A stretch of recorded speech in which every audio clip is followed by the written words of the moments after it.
About the three petitions I did first half of year 2020 before my mother, Debbie Abbott, died.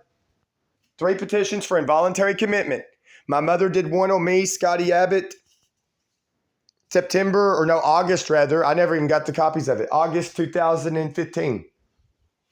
David E. White came here with another deputy, apprehended me. Not going to get into all the details of that. Went to Benton, Arkansas, Rivendell for a 72-hour evaluation. Met a psychiatrist by the name of Dr. Street. He even told me, looked at me. He says, you committed no crime. He says, in my opinion, you committed no crime. I think you were just venting.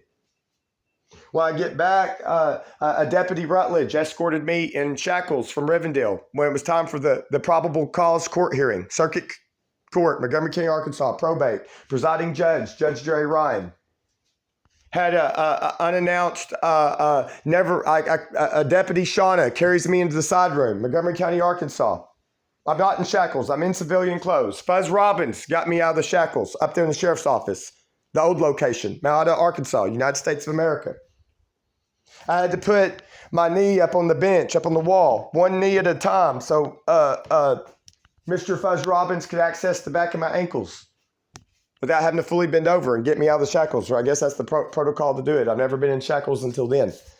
The Deputy Rutledge told me the only reason I was in having to do the shackles is because I was in an old vehicle unit that didn't have the protector barrier from the back to the front. I even saw gauges didn't even work. It had like 300,000 miles on it. He even told me, he's like, David White was driving this unit until he got the new one. I don't know if he got the new one that year, 2015, or the previous year, 2014, or some other year. But he showed up in that new one. I saw it, that blacked out, nice new ride on that either early September or late August 2015. Not long before that, I shake John Stack's hand here in front of a nurse, I think an RN nurse, in front of Gladys Scribbling, Debbie Abbott. I had the pictures more readily available of my mother's snake bite. My mother asked me to show John Stack's of a copperhead snake bite on her finger, right middle finger.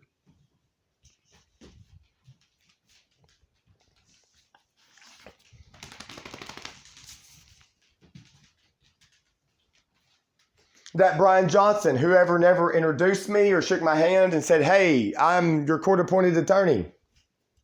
He pulled up documents on his smartphone and said, who is John Stacks to you? I explained just a week or two earlier that I shook his hand here. Then we go in the courtroom. There's a court case ahead of me in front of the Judge Jerry Ryan, Rebecca, somebody that was... last initial starts with a C before she ever got married. Second letter, O, so C-O.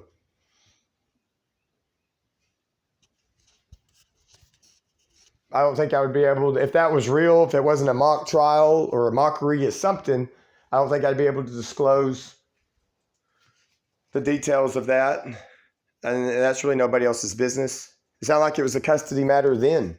Or even the Judge Jerry Ryan said he didn't think a 7-year-old was old enough to decide who would live with. And he explained to the couple, they apparently were going through a divorce or already divorced, but it was over a custody matter. He said, I'm sorry to slow this down, but he's like, I want the kid or the minor to have their own attorney.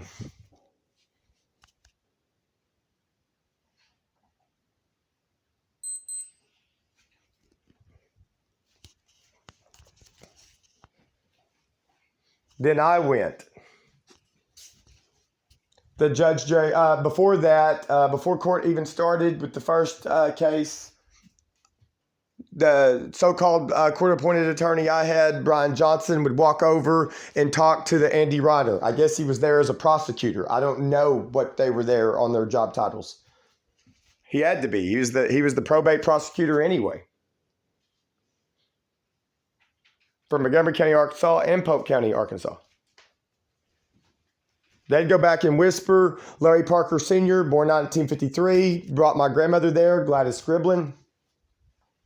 They sat in the very back. The Brian Johnson comes up to me. He says, He's like, who or where is Glass Scribbling? I'm like, she's the oldest woman in the room. Or I said, the oldest person in the room.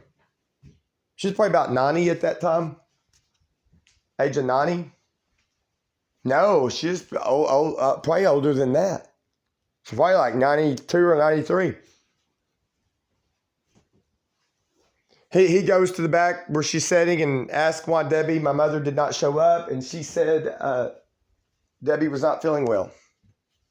A couple of days earlier, over the phone, while I'm at Rivendell, Benton, Arkansas, Larry Parker told me he's going to tell Debbie not to even show up. I was telling him on the phone, I said, do not remind her. I said, if she forgets, I said, just let her not show up. And he ended up telling me later, he said he told her not to go.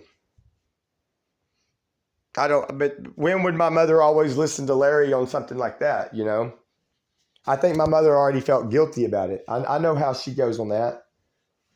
She justified something, justified an action, and there's no need for it.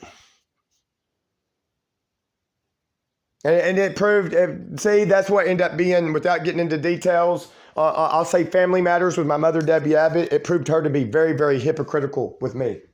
Yes, I had hurt feelings and anger without getting into all that. Yes, I had, don't think I didn't express some of it to my mother. I'm like, Mother, you're proving yourself to be a hypocrite with what you let other people get away with and what you know they do. And you torture me about it directly and indirectly. I'm like, just let me be. I'm like, in that regard.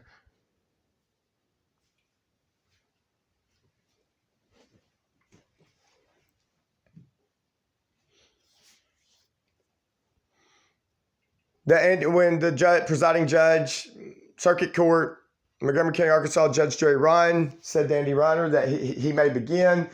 All I remember him saying is the Bible tells us take care of the fatherless, the orphans. I don't even think he said anything about me having an anger problem, a substance problem, nothing like that. Look at where his agenda was. Look at where his goal was. Look at where his sights were. Look what was on his mind in regard to the Bible, whether he really meant it or not. With what other people know what that man does or does not do in the past 3+ years.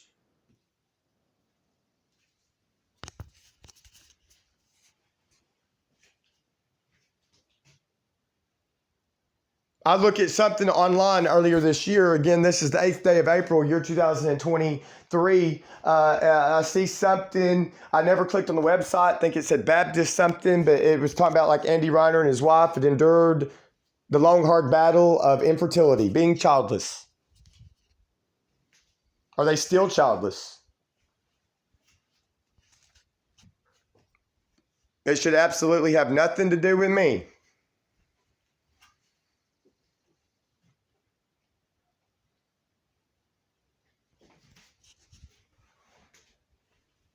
I do an internet search. When was it? It wasn't earlier this year. It was about October, November last year, right before the phones quit for 2 weeks here. It said under Walmart.com, buy organic toddler food. I don't know what it means to this day. I go to Walmart.com about the first week of January 2023. Type in the name Brianna, first and last name, and something else.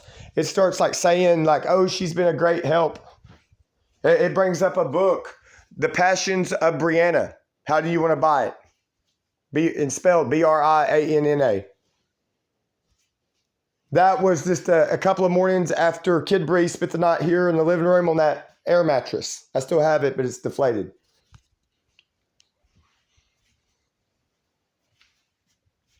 I go to Walmart.com, enter about September, October, or more like late August, September 2022, just to test the internet on the then HP Windows laptop. Don't have that one anymore, but similar to this one. I don't even know if I put in books or went into the book section. It starts bringing up a whole list of self-help books on codependency.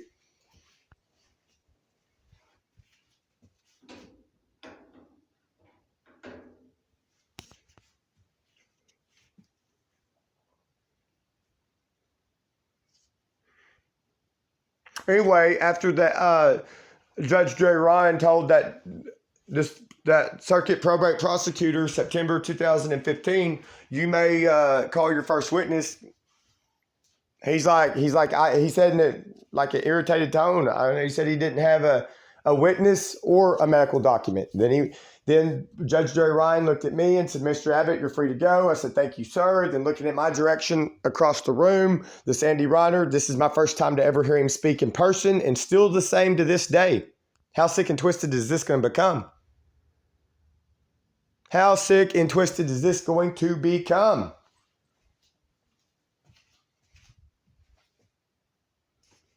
I'd like to know the facts. How long? How long has a child been? If a child has not been under, before this gets too messy, if it's not been under a household too long, I wish somebody would relocate the kid on agreeable terms for me, if I'm supposed to ever be a part of this kid's life, or should be.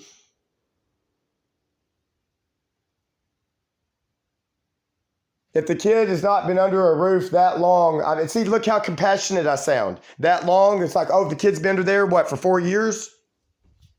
How long?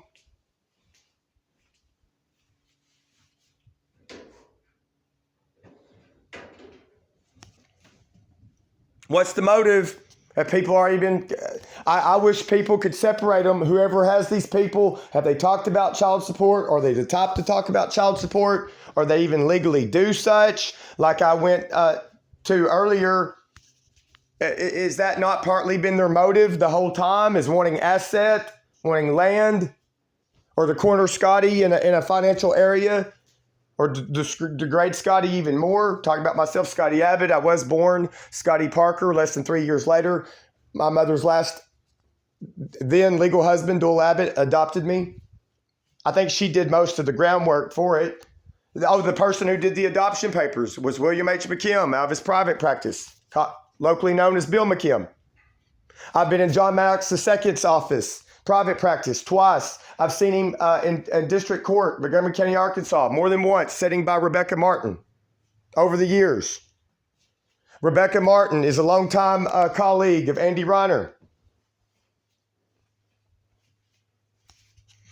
I've seen John Maddox II, William H. McKim, in about year 2011 or later, walking across, going to the Shack Attack Pizza, walking together to go have lunch.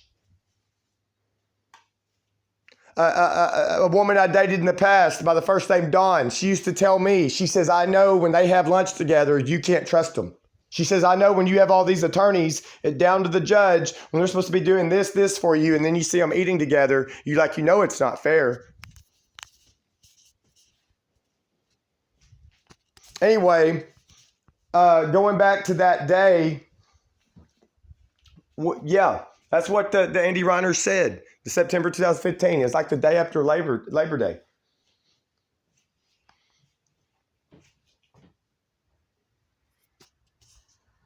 In an irritated, frustrated tone, that he did not have a witness or a medical document. No, after that, let me just say it again. The Judge Jerry Ryan looks at me, says, Mr. Abbott, you're free to go. I said, thank you, sir. The Andy Reiner, looking at my direction, just said it out. Just said it, didn't even ask permission from the judge to speak. I promise. Is there a transcript from that day? I bet they can't find it if there is. There was one on that January in front of Judge Jerry Ryan in Mena, Arkansas, when Debbie Abbott got on the stand, year 2020. I noticed the lady doing the dictation then. I bet it comes up missing. If not, I hope somebody gets it.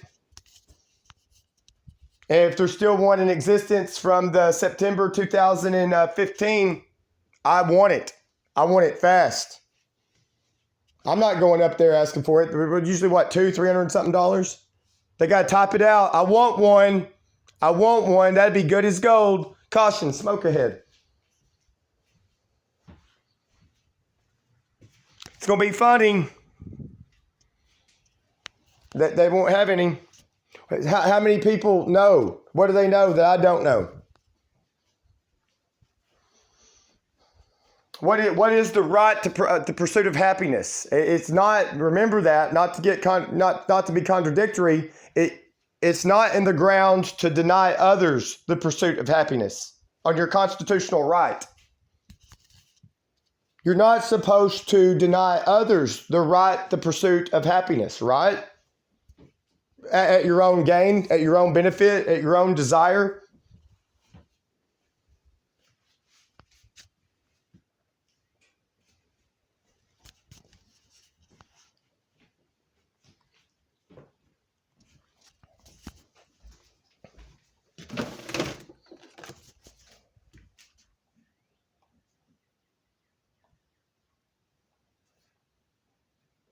Why would he be up in my business? If he has been in my business for a while, why am I being not granted an opportunity of not knowing what's going on? Even give a defense for myself, or even to say my opinion, kind of like I've had. I don't like the man. I view him as a conflict of interest, pretty much on the basis of just how I saw his actions, his comments in September 2015 in front of Judge Jerry Ryan.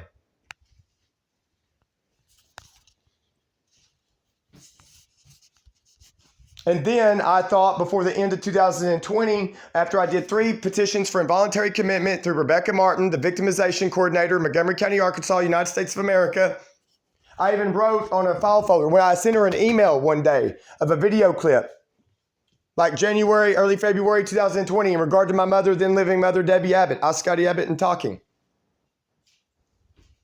I even wrote on a file folder the name Andy Reiner. I thought he was going to be in there in court like he was with me September 2015. But right there would have, that it probably was all a conflict of interest. Probably why he didn't show his face. Either 1, he is busy campaigning, or 2, but see, that don't make sense. If he didn't show his face saying that he was a conflict of interest on that case because of what he'd done a few years earlier in regard to me, I don't think that would have been his motive. I don't know enough of the facts. It sounds like he's been up in my business. If he went by the ethical law code, he is supposed to step down a long time ago. It's conflict of interest if he's doing something in regard to me. Is he? Is he making money off of me? What's this man doing?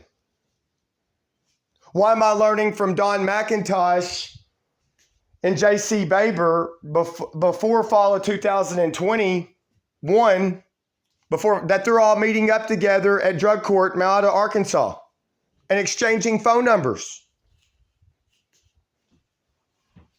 I didn't even know. It surprised the heck out of me. That last Saturday of July 2021, when I sent a lengthy fax from the John Plyler Hardware Store, Glenwood, Arkansas, Pike County, see J.C. Baber in there, returning an automotive battery. It was that day that I discovered he was in drug court with Don McIntosh.